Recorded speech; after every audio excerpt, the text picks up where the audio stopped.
My YouTube channel. आज हम पढ़ने जा रहे हैं हमारे 7th स्टैंडर्ड का civics chapter. This is our last chapter of civics, that is directive principle of state policy and fundamental rights. आज हम इस चैप्टर को पढ़ेंगे और एकदम अच्छी तरह से समझेंगे कि इसमें क्या है।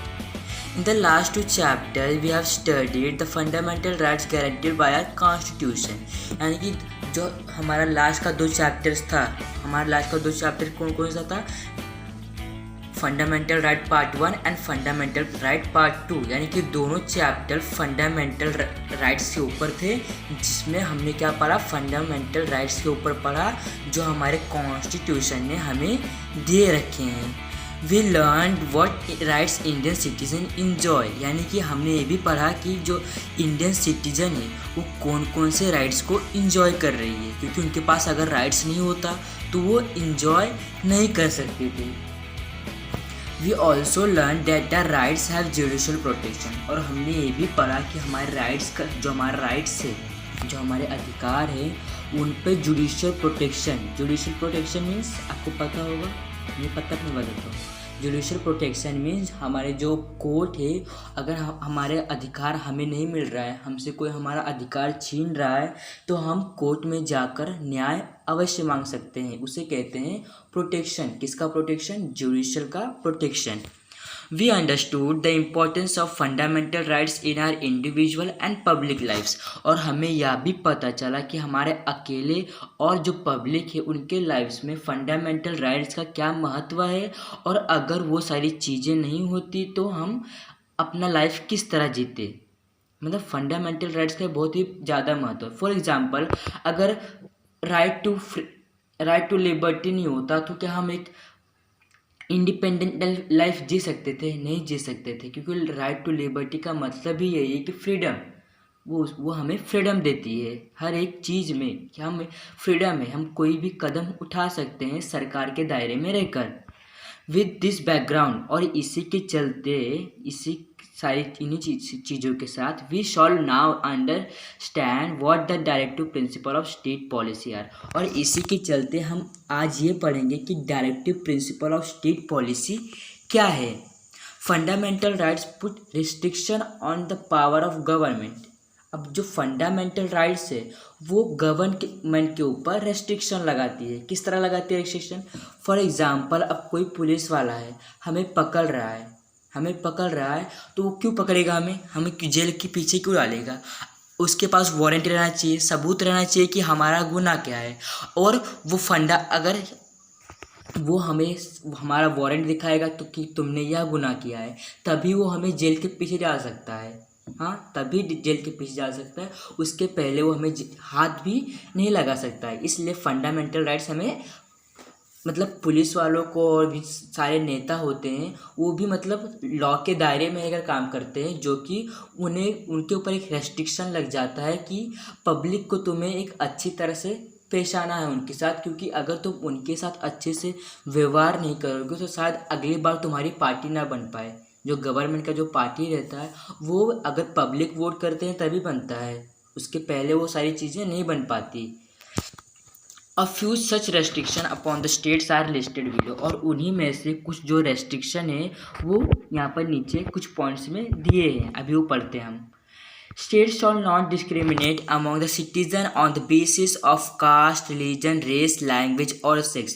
अब जो स्टेट है वो डिस्क्रिमिनेट मीन्स भेदभाव, वो किसी के अंदर भेदभाव नहीं कर सकता सिटीजन के अंदर, किसको लेकर, चाहे वो किसी कास्ट का हो, किसी रिलीजन का हो, कोई मतलब उसका लैंग्वेज अलग हो, वो मतलब फीमेल नहीं बल्कि मेल हो, उसमें कुछ कर उनके अंदर भेदभाव नहीं कर सकता। ऐसा उनका हक है और सरकार ऐसा दूसरों के साथ नहीं कर सकता।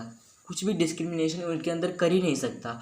उनकी जो सिटीज़न है उनकी मर्जी कि वो कौन से कास्ट को फॉलो कर रहे हैं, कौन से भगवान को वर्शिप यानी उनकी पूजा कर रहे हैं, वो उनके मर्जी में है।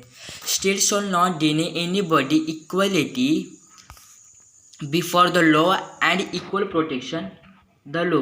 यानी कि जो स्टेट है वो सब सबको एक समान मानता है और सबको इक्वल प्रोटेक्शन देता है, सबको इक्वल प्रोटेक्शन देता है।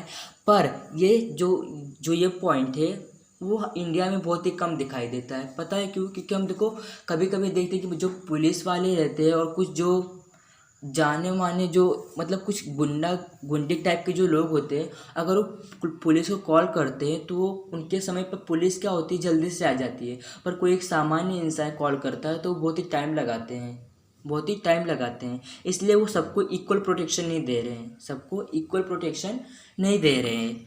No person shall be deprive of his life. Deprive यानी छीनना, कोई किसी भी पर्सन से उसकी लाइफ छीन नहीं सकते। State shall not impose any religious taxes. जो स्टेट है वो किसी के ऊपर भी टैक्सेस का जुर्माना या फिर कुछ भी नहीं लगा सकता without any reason. The constitution has given express instruction to the state about what policies it should undertake. अब जो कॉन्स्टिट्यूशन है उसमें बहुत सारे पॉलिसीज़ लिखे हैं, बहुत सारे रूल्स रेगुलेशन लॉज, ये सारी चीज़ें लिखी हुई हैं जो कि पॉलिसीज़ को हमारे इंडिया में लाना पड़ता है और उसको अंडरटेक करना पड़ता है। अंडरटेक करना ही उन सारी चीज़ों को रूल और रेगुलेशन को के साथ चलाना। This is in the nature of giving directive और guidelines about how to achieve the goals express in the preamble.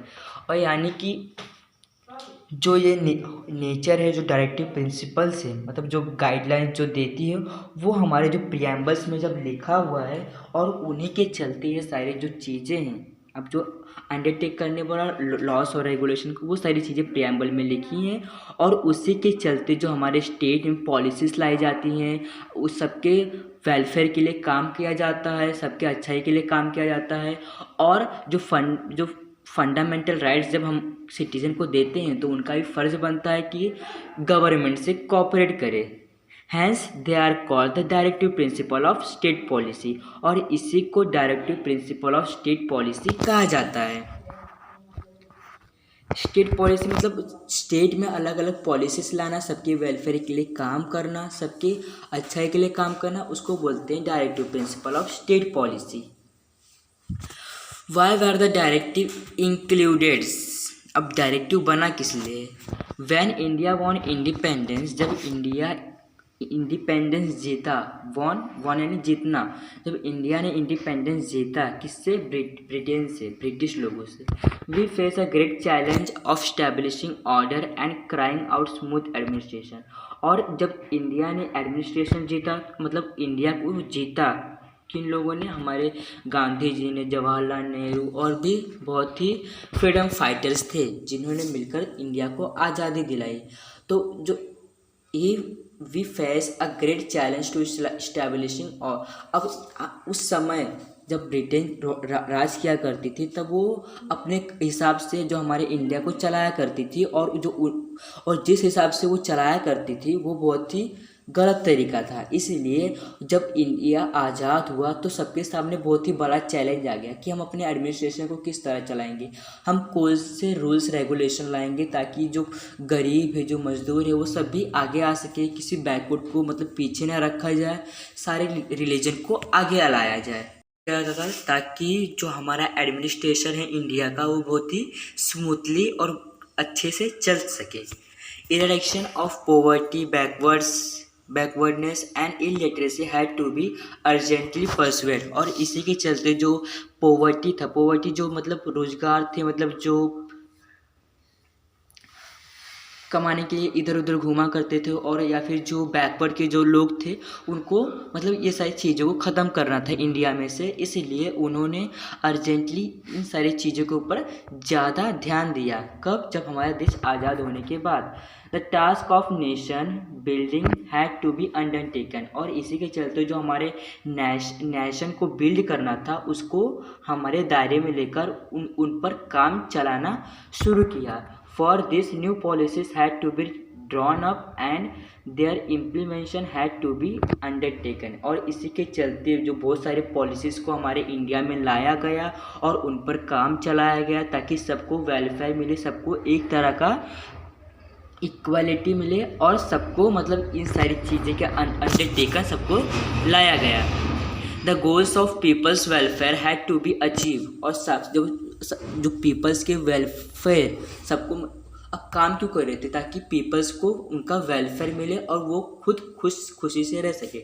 इसी की वजह से सारा भारत काम कर रहा था और उन्होंने वो सारी चीज़ें धीरे धीरे करके अचीव किया। क्या? पीपल्स के अंदर वेलफेयर लाने का चीज़। In short, India had to be transform into developed progressive nation. मतलब छोटे में कहा जाए, समझ लो कि इंडिया को एक डेवलप और एक प्रोग्रेसिव नेशन बनाने का सपना था। किसका? हमारे स्वतंत्र वीरों का यह सपना था कि इंडिया को प्रोग्रेसिव और डेवलप नेशन बनाने का। और वो अभी कंटिन्यू है, क्योंकि जो अमेरिका है वो बहुत, उसको हम कहते हैं डेवलप कंट्री है अमेरिका, और इंडिया को कहा जाता है डेवलपिंग कंट्री है, क्योंकि जो हमारा कंट्री है वो अभी डेवलप हो रहा है, हमारा कंट्री अभी तक डेवलप नहीं हुआ है। The constitution has specified the subject to which the union and state government should give priority in their policies for people's welfare through the directive principle of state policy. और इसी के चलते जो स्टेट गवर्नमेंट थे और जो union government थे, उन दोनों ने मिलकर एक दूसरे को कॉपरेट किया, और उसी के चलते जो directive principle of state policy था उसको मतलब सबके वेलफेयर के लिए सबके अंडरटेकन लाया गया और उस पर काम चलाया गया। Each directive contains a subject for the state policy. The makers of Indian Constitution has realized that it would require a lot of resource if all these policies were to be implemented at the same time। अब सबको लगा कि अब इतने सारे जो policies है, अलग अलग टेक्नोलॉजी लाना पड़ेगा हमारे इंडिया में और सबके वेलफेयर के लिए, तो हमें बहुत ही ज़्यादा पैसे की ज़रूरत पड़ेगी। बहुत ही बोलते हैं रिसोर्सेज, मतलब रिसोर्सेज बहुत ही ज़्यादा पैसों की ज़रूरत पड़ेगी, धन की ज़रूरत पड़ेगी, तभी हम अपने इंडिया को और ज़्यादा प्रोग्रेसिव नेशन बना सकते हैं। पर उस समय उनके पास उतना धन, उतना संपत्ति नहीं था। क्यों नहीं था? क्योंकि उसके पहले ही ब्रिटिश थे, उन्होंने पूरे इंडिया को लूट कर लेके गए थे और वहाँ पर कुछ भी उतना छूटा ही नहीं था, इसलिए उनके पास उतना मनी नहीं था ताकि वो अपने इंडिया को प्रोग्रेस कर सके। That is the reason why they did not make a directive binding upon the state like the fundamental rights. और उसी के चलते जो उन्होंने डायरेक्टिव पॉलिसी को सारे मतलब स्टेट्स में अप्लाई नहीं होने दिया। और क्यों नहीं होने दिया? क्योंकि पैसे की कमी हो रही थी उस समय, और उसी के चलते जो फंडामेंटल राइट्स जो जिस तरह फैला था उस तरह डायरेक्टिव प्रिंसिपल नहीं फैल पाया था। दे expected that states should implemented them slowly and steadily. और उनका मानना था कि अभी इतना तो है नहीं, इसलिए जब स्टेट ग्रो करेगा, जब उनके पास हमारे कंट्री के पास मनी आएगा, तब स्लोली उसको हम डेवलप करेंगे, जिस तरह हमारा कंट्री स्लोली डेवलप हो रहा है। क्योंकि अमेरिका में किसी का राज नहीं था, इसलिए उन्होंने पहले से ही शुरू कर दिया था अपने कंट्री को डेवलप करना। पर हमारा इंडिया 1947 के बाद से डेवलप होना शुरू हुआ, इसलिए इतना समय लग रहा है, नहीं तो इतना समय नहीं लगता था। Some important directive principle of state policy. अब जो directive principle of state policy है उसमें कुछ इम्पॉर्टेंट पॉइंट्स हैं जो अभी देखेंगे। The state should secure adequate means of livelihood to all citizens without any gender discrimination.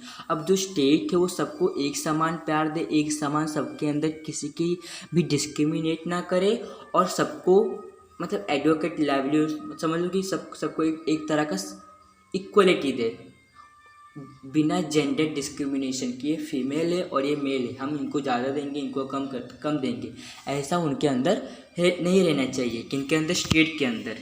State यानी जो उनका गवर्नमेंट है वो सबको equal protection they. The state should secure equal pay for equal work for both man and women. अब जो state हम कहीं पे देखते हैं कि जो महिला काम करती हैं और पुरुष काम करते हैं, दोनों के पास डिग्री एक होती है, दोनों का काम एक होता है, दोनों उतनी ही मेहनत करते हैं, फिर भी हम देखा करते हैं कि जो पुरुष होते हैं उनको ज़्यादा मनी दिया जाता है उसी काम के लिए, और महिला को उसी काम के लिए कम मनी दिया जाता है। ऐसा नहीं होना चाहिए, अभी भी कहीं जगहों पर ऐसा होता है। तो ये भी स्टेट को अनफॉलो कर, मतलब स्टेट को ये सारी चीज़ें देखनी चाहिए। स्टेट हम डायरेक्टिव प्रिंसिपल ऑफ स्टेट में ये पढ़ते हैं कि वो अपने स्टेट में किस तरह अपना एडमिनिस्ट्रेशन चला रहे हैं। The state should secure the improvement of public health. अब जो स्टेट है वो पब्लिक हेल्थ को भी देखे कि हमारे इंडिया में हमारा पब्लिक का हेल्थ किस तरह है। उनको अगर कुछ पैसे की कमी हो रही है तो हम उनके लिए फ्री जो रहते हैं मेडिसिन जो हमारे पब्लिक हॉस्पिटल्स है, जैसे पब्लिक एजुकेशन है, ये सब पब्लिक के लिए ही खुला है। अगर कोई मतलब मनी मतलब नहीं दे सकता, उतना सारा पैसा किसी के पास नहीं हो, तो वो उसमें जाकर अपना इलाज या फिर खुद एजुकेशन ले सकता है। State shall endeavour to protect and improve the environment. अब जो स्टेट है उनका ये भी फ़र्ज़ बनता है कि अपने इन्वायरमेंट में पेड़ ना काटे, पौधे ना काटे, और अपने जो स्टेट है और जो उनका आसपास का वातावरण है, इन्वायरमेंट है, उसको इम्प्रूव करे एंड सेफगार्ड द फॉरेस्ट्स। और फॉरेस्ट को जो उनका आसपास में है उसको सेफगार्ड करे, यानी उसको बचा कर रखे। क्यों बचा के रखे? क्योंकि जो हमारे पेड़ पौधे हैं उनसे ही हम जीवित हैं, उनसे बारिश होती है और उनसे सब कुछ होता है। इसलिए जो हमारे नरेंद्र मोदी जी हैं उन्होंने बहुत सारे अभियान चालू किए हैं हमारे इन्वायरमेंट की इम्प्रूवमेंट के लिए। और wild life of country, wild life भी हमें बचाना है कंट्री के। जैसे कि अभी जो शेर हैं, जो बाघ है, जो चीता है, इनकी जो आबादी बहुत ही कम होती जा रही है, तो हमें इनको भी मद्देनज़र रखते हुए काम करना है। The state shawl protect all monuments of historic interest and national importance. अब जो स्टेट है उनके पास बहुत, जैसे हमारे इंडिया के पास ताजमहल है, ये इंडिया में मतलब 7 अजूबों में से हमारे इंडिया का ताजमहल एक माना जाता है। अब इंडिया में इतना बड़ा चीज़ रखा हुआ है तो हमारा फ़र्ज़ बनता है कि उस मॉन्यूमेंट को प्रोटेक्ट करके रखें। वो हिस्टोरिक है, मतलब वो बहुत ही पुराने ज़माने का हिस्टोरिक पीरियड का है, इसलिए उसको संभाल कर रखा जाए, उसको इम्पोर्टेंस दिया जाए, ये भी स्टेट का कर्तव्य है। The state shawl promote with special care to the educational and economic interest of the weaker section of the people, especially the scheduled caste and tribes। अब जो स्टेट है वो वीकर सेक्शन को मतलब देखे ज़्यादा, उनके लिए एजुकेशन का फैसिलिटीज़ करे जो कि आज उपलब्ध है, उनके लिए इकोनॉमिक इंटरेस्ट यानी कि जो उनका काम है, उनका जो जॉब है वो उपलब्ध करे ताकि वो भी कमा खा सके। वो भी हमें देखने को मिलता है कि मतलब उनके लिए भी ये सारी चीज़ें उपलब्ध हैं। और स्पेशली किसके लिए? जो लो कास्ट के हैं, जो लो कास्ट के हैं और जो ट्राइब्स लोग हैं, ट्राइब्स यानी आपको पता होगा जो आदिवासी, उनके लिए भी बहुत सारे फंक्शंस मतलब पॉलिसीज़ लाई जाती हैं ताकि वो भी वीकर सेक्शन की तरह ना जिए, वो भी उन्हें भी लगे कि हम इंडियन सिटीजन हैं और हमारा भी कुछ अधिकार है। The state shall offer public assistance to citizen in case of unemployment, old age, sickness, etc। अब जो स्टेट है उन्हें अगर कोई बेरोजगार है, कोई ओल्ड एज का है, नहीं कमा पा रहा है, कोई मतलब दुखी है, मतलब कहते हैं ना कि वो कमा खा नहीं सकता और मतलब बेसहारा है, तो उनके लिए बहुत सारे फैसिलिटी, बहुत सारे पॉलिसीज़ हमारे गवर्नमेंट ने इम्प्लीमेंट किया है। जैसे कि ओल्ड एज के लोगों को 2-3 हज़ार रुपये महीने का मिलता है, और जो सिकनेस में जो रहते हैं उनके लिए गवर्नमेंट कुछ मतलब अगर किसी का पैर टूटा है तो उनके लिए मतलब जो रहता है व्हील चेयर जिन पे बैठ के वो चला करते हैं, वो भी गवर्नमेंट उनको देती है। जो अनएम्प्लॉयमेंट, जो बेरोजगार है, उनके लिए रोज़गार भी जो हमारी गवर्नमेंट देती है। तो बहुत सारे रूल्स फॉलो होते हैं इंडिया में, और कुछ रूल्स अभी भी फॉलो होना बाकी हैं जो कि धीरे धीरे चालू होने वाले हैं। क्योंकि अभी हमारा इंडिया थोड़ा डेवलपिंग में है, इसलिए थोड़ा समय लग रहा है, पर एक दिन डेवलप अवश्य हो जाएगा। The state shall secure a uniform civil code applicable to entire country. अब जो स्टेट है वो सबको एक समान उनका जो प्रोटेक्शन है, जो अगर समझ लो कोई मतलब एक कार्य आया जिसमें सबको पार्टिसिपेट करना है, तो अगर कोई बोलेगा कि तुम वीकर सेक्शन को हो, तुम इसमें पार्टिसिपेट नहीं कर सकते, तो क्या ये सही है? नहीं सही है, क्योंकि उसका भी अधिकार है, उसे भी पता रहना चाहिए कि मेरा अधिकार क्या है, मैं भी इसमें पार्टिसिपेट कर सकता हूँ, इसमें मुझे कोई रोक नहीं सकता, उसे कोई भी नहीं रोक सकता, क्योंकि वो उसका अधिकार है। ऐसी सारी छोटी छोटी बातों को ये बहुत बड़ी बड़ी मानी जाती हैं हमारे इंडियन कॉन्स्टिट्यूशन में, क्योंकि किसी से भी किसी का हक छीनना बहुत ही गलत बात है। Can you tell there is a directive to ensure equal pay for equal work. अब हमारे इंडिया में इक्वल वर्क के लिए इक्वल पे है, यानी कि एक काम के लिए एक समान का पैसा मिलता है। मतलब अगर ये काम करेंगे तो 2,000 मिलेगा, वो काम करेंगे तो 2,000 मिलेगा। पर ऐसा नहीं कि महिला ये काम करेगी तो उसको 2,000 और पुरुष यही काम करेगा तो उसको 3,000। ऐसा नहीं होना चाहिए। Why does it happen that in spite of doing the same work man and women paid less than man? ऐसा बहुत बहुत जगह पे पाया जाता है कि जो मैन होते हैं वो वही काम करते हैं और वुमेन भी वही काम करते हैं, पर उनको लेस और ज़्यादा पगार दिए जाते हैं। ऐसा कहीं कहीं पर होता है, पर ये भी सरकार धीरे धीरे कम करने की कोशिश अपनी तरफ से बहुत कर रही है। Directive principle of state policy and fundamental rights are two sides of the same coin. अब समझ लो एक कॉइन है, आपके पास एक कॉइन है, वो जो डायरेक्टिव प्रिंसिपल उसके एक साइड में है और फंडामेंटल राइट्स एक साइड में है। जैसे कि एक जो एक रहता है वो कॉइन की पहले तरफ छापा रहता है, और जो हमारा जो रहता है ना चार मुंडी का जो बाघ रहता है, उसको मेरे नाम नहीं याद आ रहा, सत्यमेव जयते का जो रहता है, दैट इज़ सिंबल ऑफ सत्यमेव जयते, वो उसके सेकेंड साइड में रहता है। उसी तरह डायरेक्टिव प्रिंसिपल एक साइड में है और फंडामेंटल राइट्स दूसरे साइड में है, एक ही कॉइन में। Due to fundamental rights citizens get the most needed liberty. और जो हमारे पास फंडामेंटल राइट्स हैं, हमारे मौलिक अधिकार हैं, उनसे जो सिटीज़न है वो बहुत ही ज़्यादा फ्रीडम है। मोस्ट नीडेड लिबर्टी यानी फ्रीडम, बहुत ही ज़्यादा फ्रीडम है, और उससे हमारे इंडिया का जो माहौल है, जो एडमिनिस्ट्रेशन है, वो बहुत ही अच्छे से चल रहा है। While directive principle of state policy create an atmosphere conductive to the growth of democracy. अब जो डायरेक्टिव प्रिंसिपल है वो बहुत सारे पॉलिसीज़ को लेकर, बहुत सारे रूल्स रेगुलेशन को लेकर हमारे एटमोसफेयर को कंडक्टिव बनाती है। कंडक्टिव यानी उस जगह पर सारे रूल्स और रेगुलेशन फॉलो हो रहे हैं, सब खुश हैं, उसको कहते हैं एटमोसफेयर कंडक्टिव। और वहाँ पर डेमोक्रेसी ग्रोथ कर रही है। डेमोक्रेसी यानी लोकतांत्रिक भारत ग्रो कर रही है। Even through we cannot go to court if a directive is not implemented. और हम कोर्ट में नहीं जा सकते अगर डायरेक्टिव इम्प्लीमेंट नहीं है, क्योंकि जो डायरेक्टिव होते हैं, जो मतलब स्टेट होते हैं, जो उसमें उनको हम खुद वोट देते हैं, इसलिए वो इसलिए सरकार कहती है कि अगर आप वोट दे रहे हो तो आप ही संभालो, आप कोर्ट में नहीं आ सकते। हम फंडामेंटल राइट्स को लेकर हम कोर्ट में जा सकते हैं क्योंकि वो गवर्नमेंट ने दी है, पर जो डायरेक्टिव प्रिंसिपल है उन्हें हमने खुद चुना है वोट देकर, इसलिए हम कोर्ट में नहीं जा सकते। इसलिए we can put pressure on government. अगर हमारा कोई काम गवर्नमेंट नहीं कर रही है, मतलब जो डायरेक्टिव प्रिंसिपल है, तो हम उन पर प्रेशर डाल सकते हैं। किस तरह का pressure? In various ways to make policy in order to meet this goal. यानी कि हम आंदोलन कर सकते हैं, हम कुछ भी मतलब ऐसी चीज़ें कर सकते हैं जिससे गवर्नमेंट के ऊपर प्रेशर जाए। अब गवर्नमेंट के प्रेशर जाएगा तो वो नहीं चाहेगा कि हमारा जो रेपुटेशन है, जो हमारा है, वो बिगड़े ना। क्यों नहीं? अब वो क्यों चाहेगा कि हमारा ये रेपुटेशन बिगड़े ना? क्योंकि उन्हें डर रहेगा कि अगर इस बार हमने पब्लिक का नहीं सुना तो वो अगली बार हमें वोट नहीं देंगे। अगली बार उनकी वोट की संभावना बहुत ही कम हो जाती है और कोई दूसरा आगे निकल जाता है। जिस तरह हमारे इंडिया में हुआ था जब इंदिरा गांधी थोड़ा सा उनका मिसयूज़ किया था उन्होंने पावर का, तभी कौन आगे निकल गया था?